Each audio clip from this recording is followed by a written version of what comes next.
मंचासीन बुद्धमंगलमय पूजनीय संत समाज, सत्संग प्रेमी सम्माननीय सज्जनों, भक्तिमयी माताओं एवं बहनों तथा नन्हे मुन्ने प्यारे बच्चों, अभी हम बहुत सुंदर विचार संत श्री धीरज साहिब जी के द्वारा श्रवण कर रहे थे। धर्म क्या है?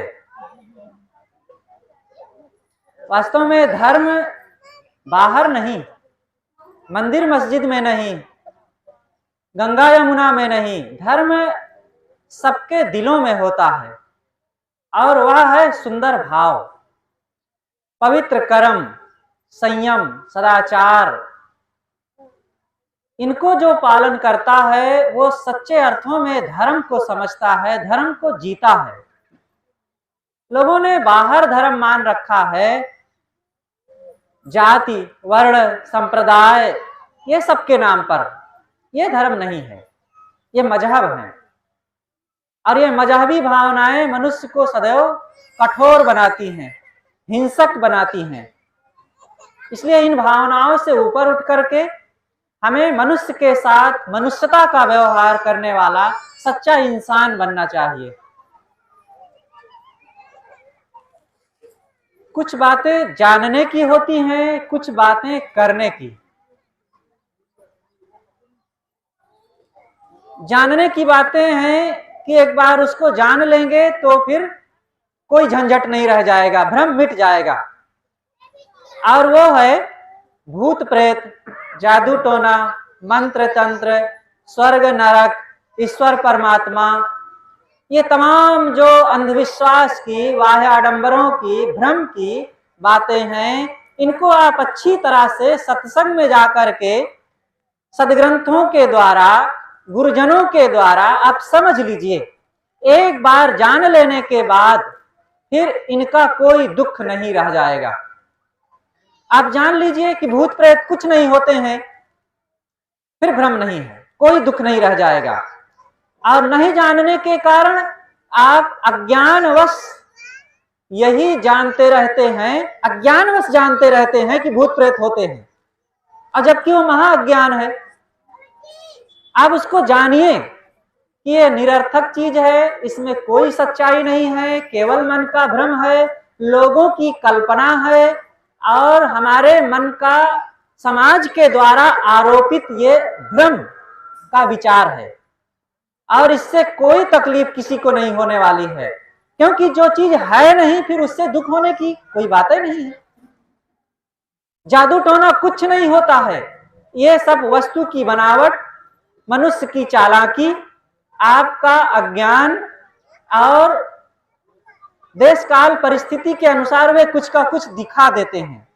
इसलिए जादू टोना, मंत्र तंत्र कुछ भी नहीं होता है।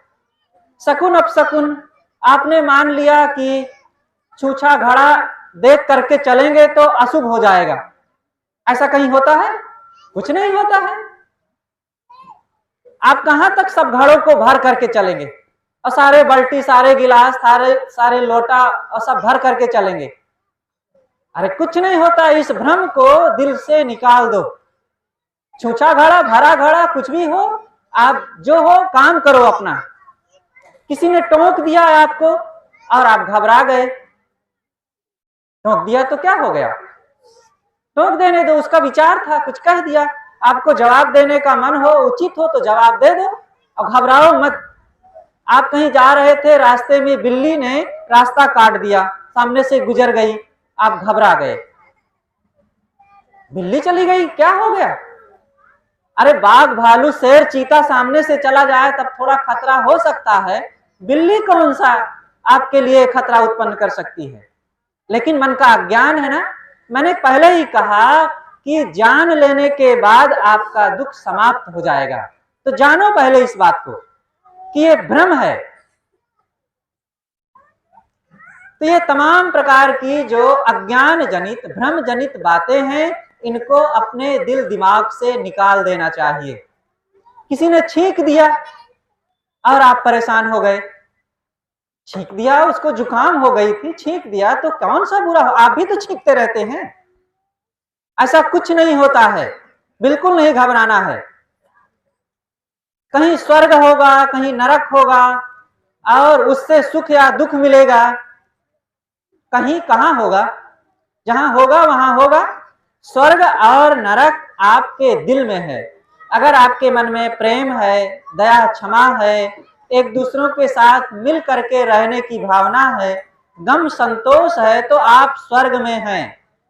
आपके अंदर में द्वेष की भावना है, क्रोध है, तनाव है, उत्तेजना है, अहंकार है, आसक्ति है और किसी को तोड़ने की, किसी को मिटाने की आपके अंदर क्रूर भावनाएं अगर हैं तो आप नरक में हैं।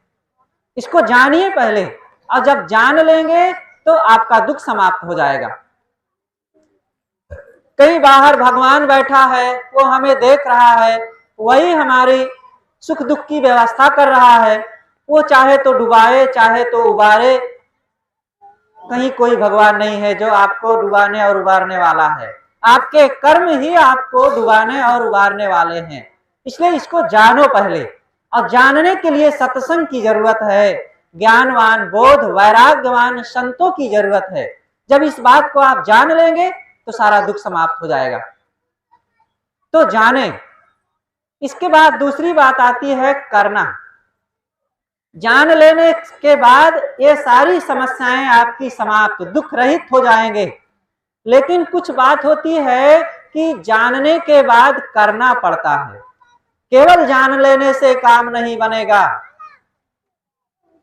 तो करना क्या है? आपके अंदर में क्रोध आता है, आप जान गए कि क्रोध करने से दुख होता है, क्रोध करने से विवाद बढ़ता है, क्रोध करने से हम स्वयं उत्तेजित होकर के कलह कर बैठते हैं। तो इस बात को जान गए, और जान लेने मात्र से आपका ये दुख नहीं समाप्त होगा। अपने को आप संभालिए, ये काम कीजिए, अपनी वासनाओं को, अपने अहंकार को और अपने दुर्गुणों को जान करके फिर उसको मिटाने का काम करो। काम करने से होगा। अपने स्वभाव को जीतें। वीर वही जो स्वभाव ही जीते। आप जानते हैं शराब पीना गलत है, और फिर भी पीते जा रहे हैं। जान लेने से काम नहीं बनेगा। आप उसके लिए त्याग के कदम उठाइए, और जब त्यागेंगे, ये काम में सक्रिय हो जाएंगे, तो धीरे से आप इस दुख से, इस विपत्ति से मुक्त हो जाएंगे। शराब पीना विपत्ति है। कितने लोगों को देखा गया कि ऐसे दुर्गुण में पड़े और अपने जीवन को, घर को, परिवार को, बाल बच्चों को, अपनी संस्कृति सभ्यता को, सबको वे नष्ट कर डाले। इसलिए करें, ये काम करना पड़ेगा। आप जानते हैं कि दयावान, क्षमावान बन करके व्यक्ति अपने घर परिवार, अपने जीवन के लिए वरदान हो जाता है। लेकिन जानने मात्र से काम नहीं होगा, काम करें। आप अपने अंदर उन सद्गुणों को उत्पन्न कीजिए, और संतों से, भक्तों से, माता पिता से, गुरुजनों से सत्संग में जा करके, ग्रंथों को पढ़ करके ये बात सीखिए, अपने जीवन में लागू कीजिए। जिंदगी हमारी बड़ी बेशकीमती है। इसको जीना आए तो हम बहुत सुखी हो सकते हैं, और जीना ना आए तो केवल फिर कमाएं, खाएं और दिन बिताएं।